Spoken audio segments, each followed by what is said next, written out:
Okay, I'm gonna make this short because I'm not sure how much footage I have on my phone, but I just wanted to share how I'm feeling after this video. I kind of like this idea of like scheduling all of this a year ahead and just to see what my reactions were like, because I don't know, it'd be cool to see. I've always been interested in how my favorite creators truly felt when they're coming up. And I'm not saying that I'm like on the rise and I'm crushing it, but it is. This video I just posted it a week after, like I posted it on Tuesday. It's Friday. This is the best my video has ever performed. I think I'll throw up some analytics maybe. No, I won't, because I'm just gonna post it straight from my phone. But right now it's at 8,000 views. It's almost at 9,000 views. Naturally, like I haven't used any shorts. I haven't plugged it anywhere. I'm literally, it's just riding. And it was funny, it actually started to peter off at like 1,000 views. And then I changed the title and thumbnail. I just tweaked it just a little bit, and then so it's just, man, it's just so cool. Like I'm giving myself a day. Sunny girl, come here. I'm giving myself like these few days to kind of rest on my laurels, but I'm trying to film a video tomorrow about AI, planning a trip to Disney World using AI, and yeah, I'm just like, I'm feeling a lot of emotions. Like it's interesting. I think I have a bad habit of self-sabotaging, so like there's part of me that like is scared to post the next one, because I'm like, dang, like this video is so good, how am I going to top this?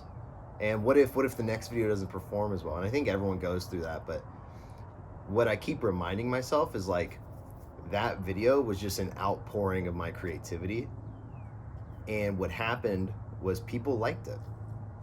So it's just really cool to know, like, all I have to do is keep doing that. And it might not be at that same scope, I went to almost every Disney pool. That's a lot of work.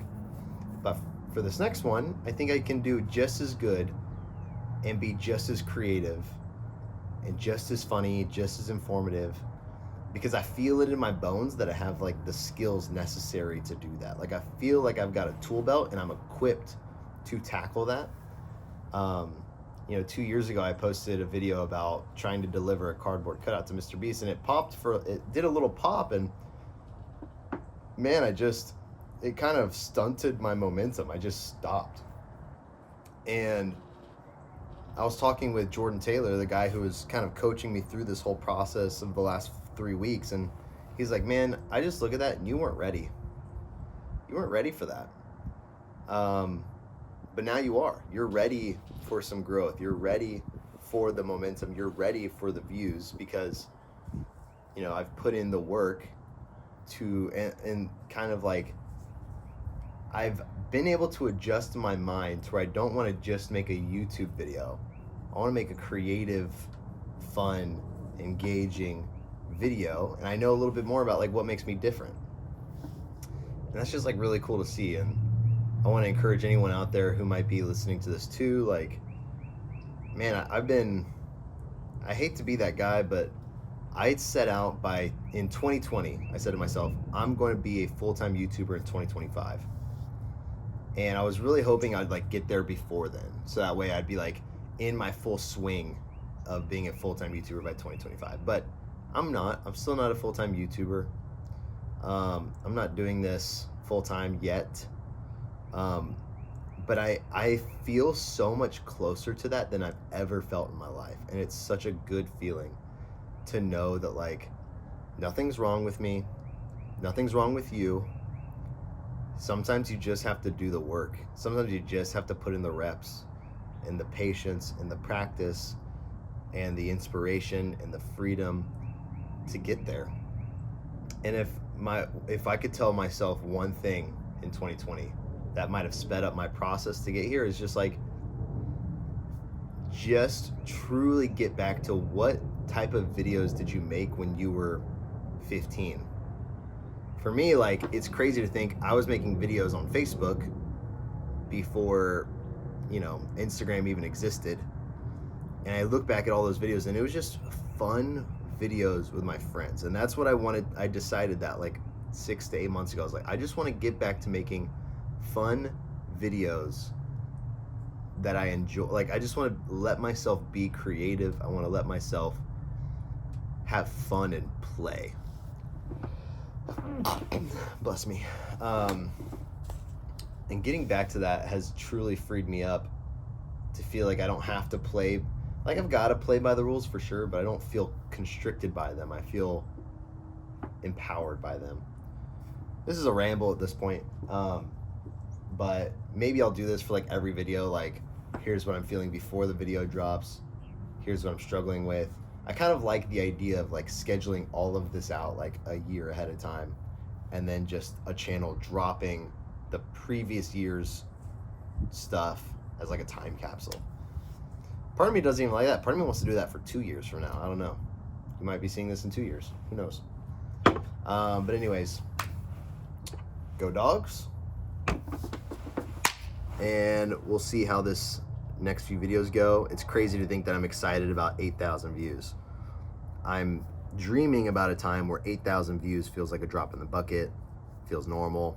I'll get that in an hour of posting a video, you know what I mean? Like, that's the reality that I'm believing is ahead of me. So, and I do want to, I know I've rambled. Let me see, are you still going?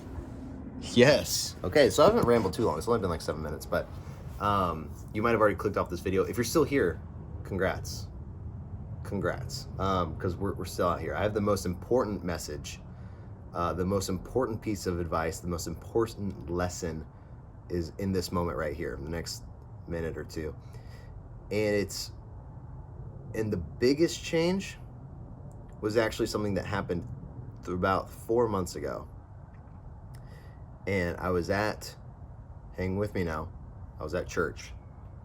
I was in worship, and I just felt like nothing. And then I had this realization that I was giving, if it wasn't obvious, I call myself a believer in Jesus. And I was giving everything to Jesus except my YouTube channel, which sounds stupid. I gave him my business, I gave him my work, and he's provided for me exceptionally well. I'm very, he takes care of us. He really does, in ways that I wouldn't understand. And I had this moment where I was like, I haven't let him be the God of my YouTube channel.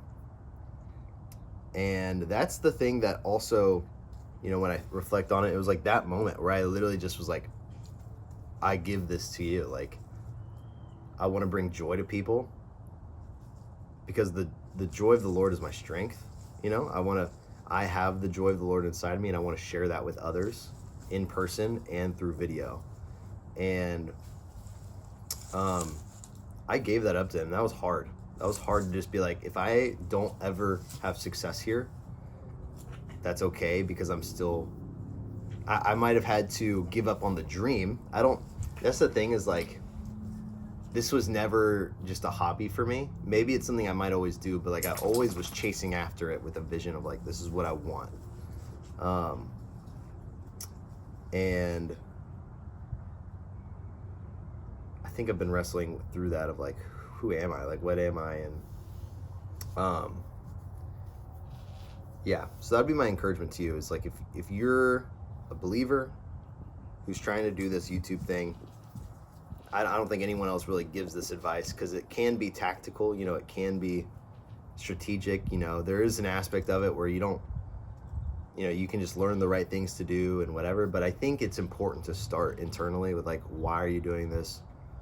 Are you glorifying God through your videos? I don't want to ever have videos that have swearing in it, even though I've been tempted to do that before, but I think it's important. I want to be a good encouragement to other people. I don't want to ever prank someone at the expense of themselves. Like, I want to glorify the Lord through my videos. And having that moment where I decided that that's what I want, and I'll continually give glory back to him. Sounds cheesy, sounds cliche, but it's cliche for a reason, because it's true. So, hey, anyways, see you on the next one. Love you guys. Bye.